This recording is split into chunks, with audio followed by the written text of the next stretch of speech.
Ce journal vous est offert par le FPI, Fonds des promotions de l'industrie, votre partenaire privilégié pour la réussite de vos projets.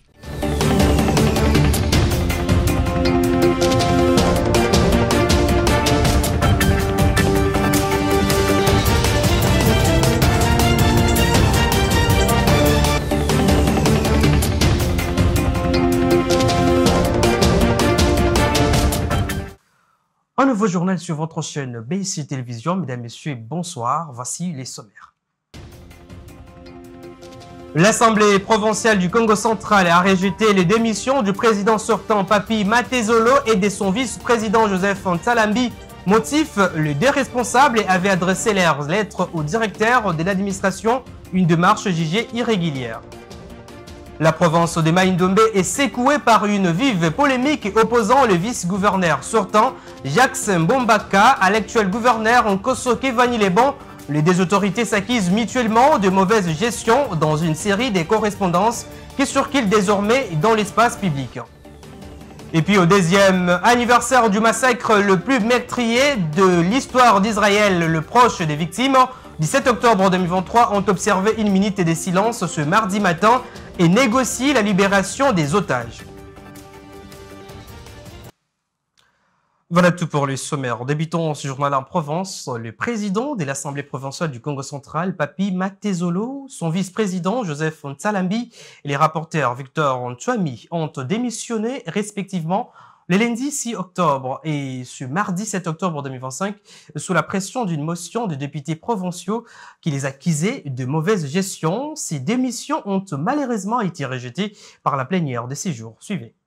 Dans une lettre datée du 6 octobre 2025 et adressée au directeur de l'administration de l'Assemblée provinciale du Congo central, Papi Matezolo annonce sa démission, évoquant la nécessité de se conformer aux instructions nationales relatives à la recomposition du bureau. Il affirme avoir accompli sa mission et remercie les députés ainsi que la population pour leur soutien tout au long de son mandat. Je tiens à réaffirmer mon engagement de continuer à servir loyalement notre province en tant que député provincial, a-t-il écrit. De son côté, les rapporteurs Victor Ntwami Mpaka annonce également sa démission dans un contexte tendu marqué par des pétitions visant à déchoir le membre du bureau. Selon lui, cette décision est mûrement réfléchie et vise à permettre la convocation régulière de la plénière sous la conduite du bureau d'âge, conformément à l'article 30 du règlement intérieur de cette institution. Ces démissions interviennent après les violents incidents survenus à l'Assemblée provinciale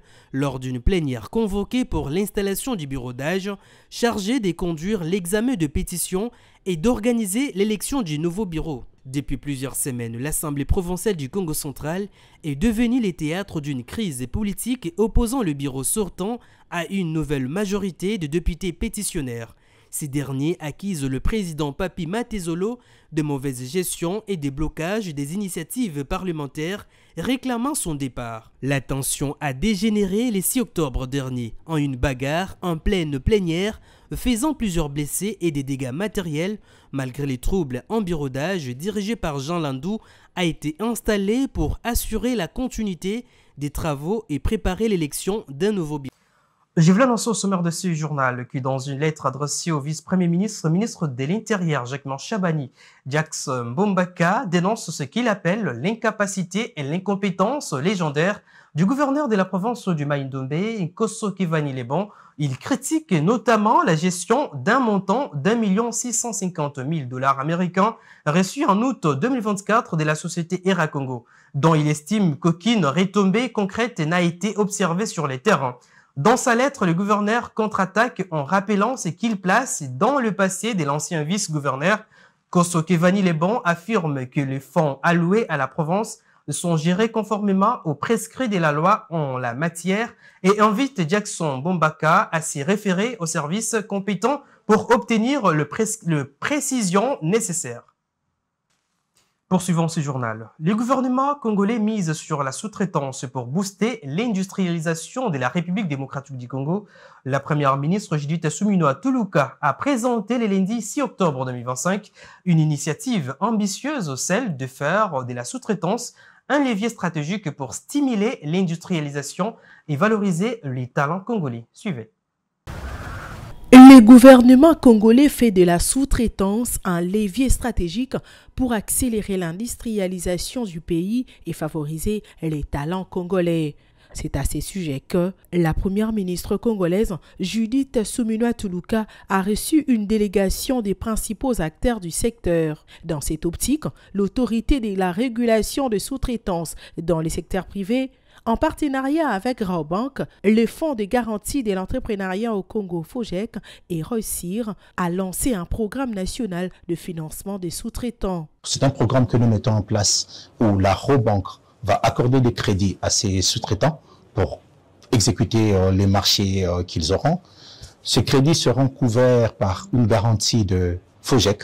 Et FOGEC, pour aussi minimiser le risque, se couvre auprès de Rossure, qui est une assurance sœur à la Raobank. Et donc l'ARSP, qui est le patron des sous-traitants, qui reçoit les sous-traitants, qui leur donne l'autorisation d'exercer, sera là pour s'assurer que les contrats sont réels, que les sous-traitants sont en ordre. Ces dispositifs prévoient un accès facilité au crédit allant du 10 000 à 1 million de dollars américains afin de permettre aux petites et moyennes entreprises d'exécuter efficacement leurs marchés. Les FOGEC assurera la garantie des prêts tandis qu'un encadrement rigoureux sera mis en place pour sécuriser les financements et renforcer la chaîne de valeur locale. Il y a une communication qui sera faite où les personnes auront leur dossier, iront présenter chez Raobank comme des dossiers de crédits normaux, mais ils vont indiquer que c'est le dossier dans le cadre de ce programme spécifique. Et donc pour cela, il faut que ça soit seulement des sous-traitants. Cette initiative s'inscrit pleinement dans le programme d'action du gouvernement qui vise à stimuler la croissance inclusive et à renforcer les tissus économiques nationaux. Vous avez reconnu la voix de Ginette Fika. La ministre des Affaires foncières, Onege Ntiele, a reçu à son cabinet Guilain Nyimbo, ministre d'État, ministre du Plan, pour une séance de travail le 6 octobre 2025. Cette rencontre s'inscrit dans la démarche menée par le ministère du Plan auprès de ministères réformateurs. Le ministère des Affaires foncières concentre plusieurs réformes majeures attendues par les secteurs privés pour l'amélioration du climat des affaires en République démocratique du Congo. Reportage. En droite ligne de la vision du président de la République Félix-Antoine Tshisekedi Tshilombo et du programme du gouvernement souminois axé sur la relance du climat des affaires, la ministre des Affaires foncières Onege Ntiele a reçu dans son cabinet le ministre d'État, ministre du Plan, Guilain Nyimbo, pour une séance de travail consacrée aux réformes structurelles du secteur foncier. Cette rencontre s'inscrit dans la démarche entreprise par le ministère du Plan auprès des ministères porteurs des réformes en vue d'harmoniser les actions prioritaires liées à l'amélioration du climat des affaires. L'objectif, comme dans tout ce que nous avons déjà fait avant, c'est de encore mettre en avant l'importance du climat des affaires, le travail sur des réformes que les secteurs privés attendent pour le monde des affaires. Nous venons et encore rappeler l'importance de ce ministère qui en réalité rassemble beaucoup des réformes que le monde privé attend. Et donc ici, nous voulons aussi rappeler l'importance du secteur privé dans notre pays. Nous avons besoin des investissements, des gros investissements, et l'État ne peut pas se permettre d'aller seul. Donc il faut que le monde privé puisse l'accompagner. Pour l'accompagner, nous avons besoin de lui montrer que nous avons suffisamment pris à cœur leurs préoccupations. Et c'est l'objectif de cette tournée que nous sommes en train de faire. Pour sa part, la ministre Onege Ntiele a salué la démarche et la disponibilité de son collègue du Plan. Merci au ministre d'État pour son ouverture et surtout pour le déplacement. Nous savons que c'est une preuve d'humilité aussi de votre part. Merci. Les actions concrètes seront menées non seulement dans le message et les réformes qui sont portées par le ministère des Affaires foncières comme première priorité, mais également pour doter véritablement du secteur, le secteur des projets à impact visible. Le travail continuera avec nos services respectifs afin de mener à bien les réformes d'abord pour le peuple congolais. Vous savez, le climat des affaires, oui, mais nous nous assurons de nettoyer, de nous assurer de de porter véritablement des actions qui vont impacter positivement le secteur et améliorer ainsi le climat des affaires. Depuis sa prise des fonctions, Onej Ntsele s'est engagé dans une profonde réforme de la loi foncière visant une meilleure gouvernance du secteur et une plus grande transparence dans la gestion du patrimoine immobilier de l'État. Grâce à cette synergie entre le ministère des Affaires foncières et celui du plan, les gouvernements marquent un plan supplémentaire vers une gouvernance foncière modernisée et un environnement des affaires plus attractif pour les investisseurs nationaux et étrangers. En marge de sa participation à la 76e session du comité exécutif du Haut Commissariat des Nations Unies pour les réfugiés HCR à Genève, le vice-premier ministre de l'Intérieur, Jacquemain Chabani, a eu un entretien bilatéral avec Filippo Grandi, le haut commissaire des Nations Unies pour les réfugiés. Les échanges ont porté sur les suivis des questions relatives aux populations réfugiées vivant sur les territoires de la République démocratique du Congo. On écoute les comptes rendus de la réunion donnée par le VPM Chabani. Globalement, sur le suivi de toutes les questions qui concernent les populations réfugiées en République démocratique du Congo, sur le territoire de la RDC, mais aussi les Congolais réfugiés dans les pays limitrophes de la République démocratique du Congo. Nous avons évoqué aussi la problématique aussi des populations déplacées internes qui sont à un nombre extrêmement effrayant, et du rôle du HCR au sein de son fonctionnement au sein de la République démocratique du Congo, sa représentation et les éventuels tripartites qui s'organisent dans les jours et les semaines qui viennent avec différents pays voisins avec qui nous avons la problématique de présence des réfugiés, soit sur le sol congolais de nationalité étrangère, soit sur le sol de ces pays-là de nationalité congolaise. Et il faut reconnaître que le gouvernement de la République fait des efforts pour non seulement la gestion de ceux qui ont le sol congolais comme refuge, mais aussi le retour des Congolais qui se retrouvent en état de situation de déplacés, de réfugiés dans les pays étrangers limitrophes pour qu'ils regagnent le pays et qu'ils regagnent leur lieu d'habitation naturelle. Principalement, je crois qu'il faut souligner aussi le fait que le HCR traverse des moments assez difficiles sur le plan financier. Donc, comme engagement, nous avons été rassurés que sur certaines questions qui concernent la République démocratique du Congo, le HCR a fourni certains efforts, certains plaidoyers pour trouver les financements et cela nous rassure. L'ancien président Joseph Kabila Kabange, condamné à mort, une phrase lourde qui secoue toute la République démocratique du Congo. Mais derrière cette décision, plusieurs questions se posent. Justice ou stratégie politique? Pourquoi, après tant d'années de silence, certains voient la main du pouvoir actuel dans cette affaire de son côté? La Belgique s'oppose contre cette peine de mort infligée à Joseph Kabila Kabange. Selon le ministre belge Maxime Prévost, son pays s'interroge sur la procédure qui a conduit à ces verdicts. On l'écoute. Je reste aussi persuadé que ces efforts extérieurs de médiation doivent être complétés par un processus national qui puisse traiter entre Congolais et Congolaises des enjeux de gouvernance et de réforme qui les concernent directement.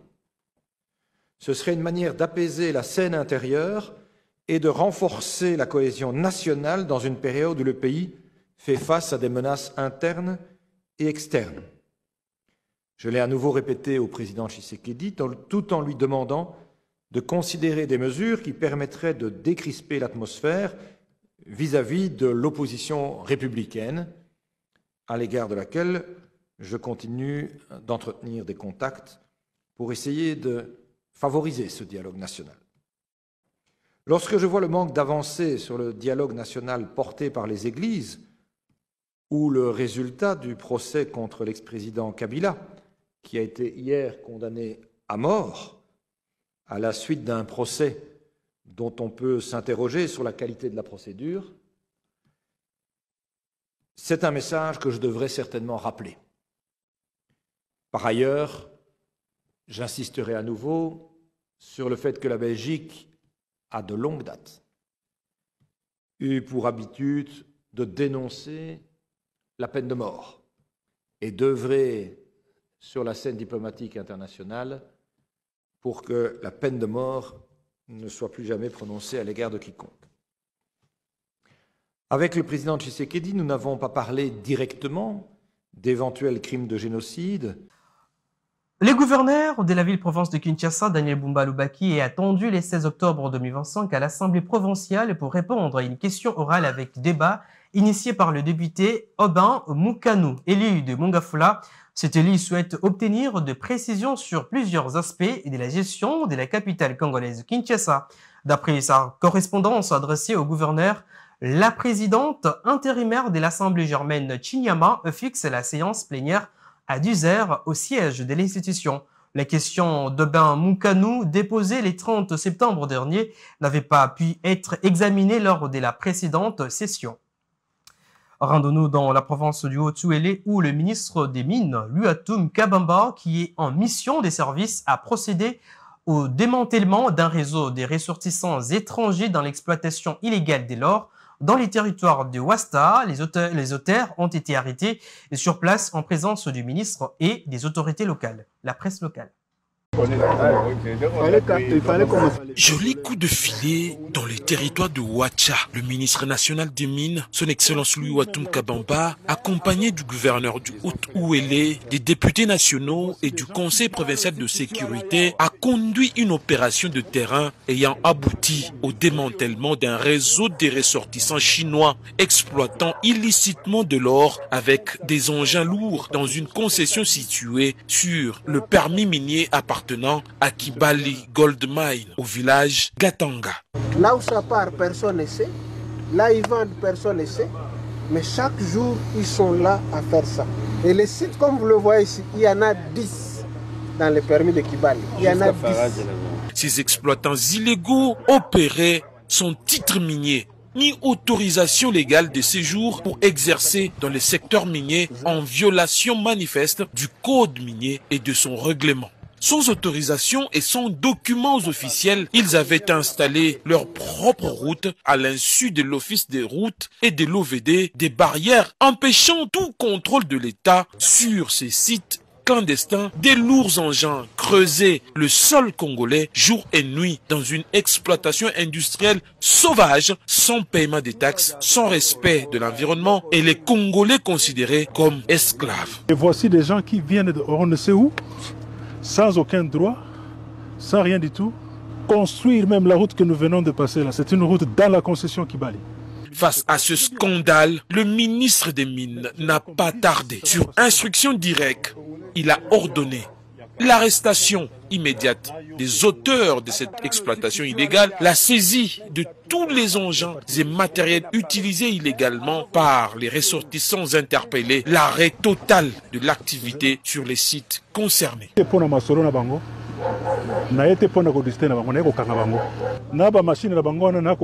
en train de sceller ça, ils vont voir ça avec les SPG. Cette opération a été saluée unanimement par le gouverneur du Haut-Uélé, les députés nationaux et les conseils provinciaux de sécurité qui ont exprimé leur satisfaction face à cette action courageuse et déterminée en faveur de la légalité et du respect des ressources nationales. Depuis les airs, les images sont saisissantes. Des cratères béants, des machines lourdes, des millions de dollars en fuite. Autant de preuves que la RDC perdait ses richesses sous le silence complice de l'illégalité. Mais cette fois, le message est clair. Plus jamais d'anarchie minière en République démocratique du Congo. La loi s'applique désormais à tous.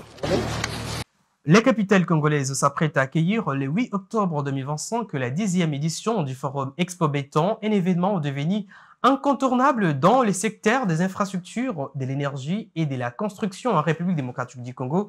À la veille de l'ouverture officielle des travaux, Jean Bamanissa Saïdi, promoteur d'Expo Béton, était l'invité de nos confrères de la Radio Kapi pour évoquer l'importance de ces salons ainsi que les 10 années de son existence. On l'écoute.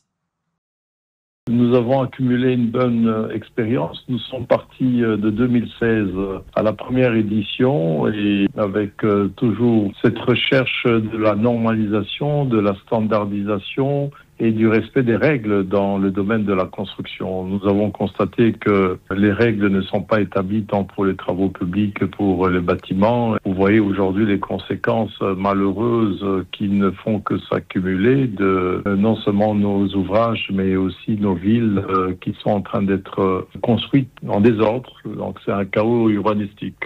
Donc notre travail est depuis 10 ans de réveiller les consciences et de réfléchir avec les uns les autres pour trouver les voies et moyens. Et cette année, nous revenons sur un sujet qui est très ambitieux parce que nous ne devons pas rester sur les statu quo. Effectivement, le budget de notre gouvernement est peut-être passé de 4 à 12, 14, 15 milliards de dollars, mais nous disons que la RDC a beaucoup de ressources pour mobiliser en cette période 100 milliards de dollars et les affecter dans les grandes zones et dans les projets qui peuvent permettre effectivement qu'il y ait des échanges commerciaux, qu'il y ait du travail, de l'emploi pour sa reconstruction. C'est les chemins de fer, ce sont les ports, ce sont les villes qui sont bien pensées. Et donc, c'est un appel continuel. Vous verrez aussi que nous avons mis en place des think tanks au sein d'Expo Béton où nous demandons à ceux qui adoptent l'esprit Expo Béton de devenir membres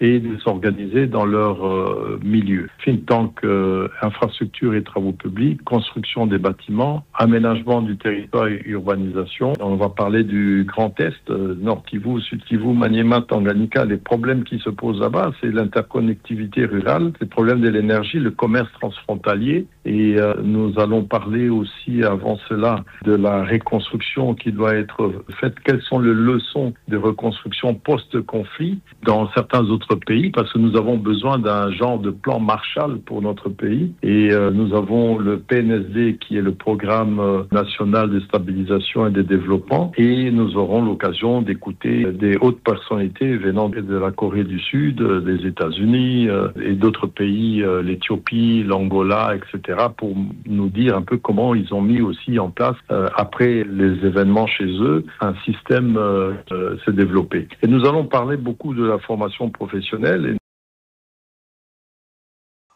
Rendons-nous à l'international. 2 ans après, les Israéliens commémorent les attaques terroristes du 7 octobre menées par les Hamas sur les 251 personnes enlevées ces jours-là. 47 sont toujours à Gaza, vivantes ou décédées. Plus de détails avec nos confrères de France 24. En silence et en larmes, ces Israéliens se sont levés aux aurores pour rendre hommage aux morts. 370 victimes, dont les visages s'affichent sur les panneaux installés sur le site du festival Nova, la même où il y a 2 ans jour pour jour, Israël subissait l'attaque la plus meurtrière de son histoire. Oui, j'étais ici au festival Nova. Nous étions 10 personnes et nous sommes revenus 7. 3 de nos amis bien-aimés sont malheureusement décédés ici. Et aujourd'hui, nous évoquons les 2 ans qui ont suivi l'événement. Et pourtant, nous n'arrivons toujours pas à le capturer. À croire que cela s'est réellement produit.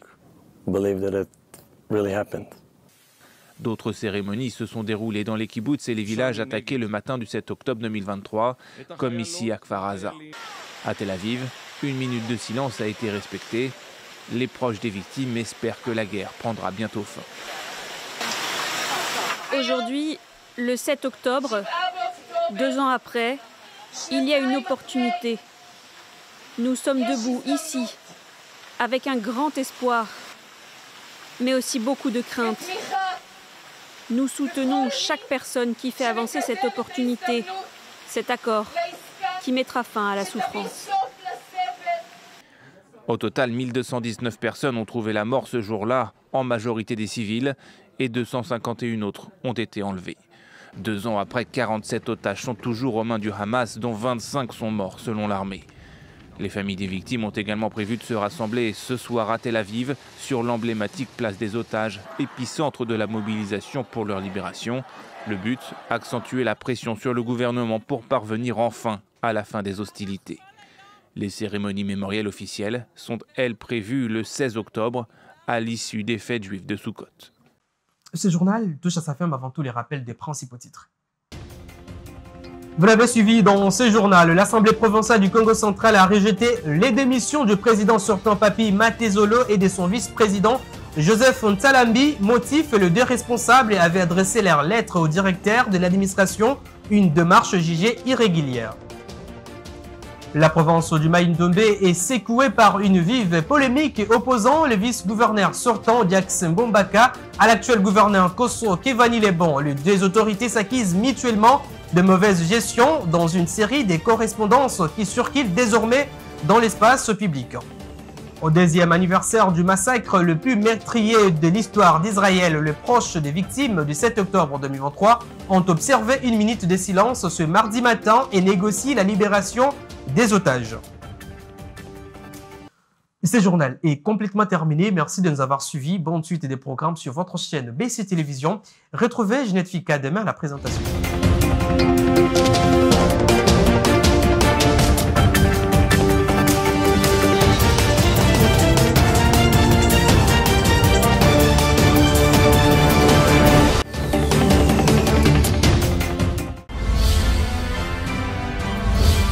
Ce journal vous est offert par le FPI, Fonds des promotions de l'industrie, votre partenaire privilégié pour la réussite de vos projets.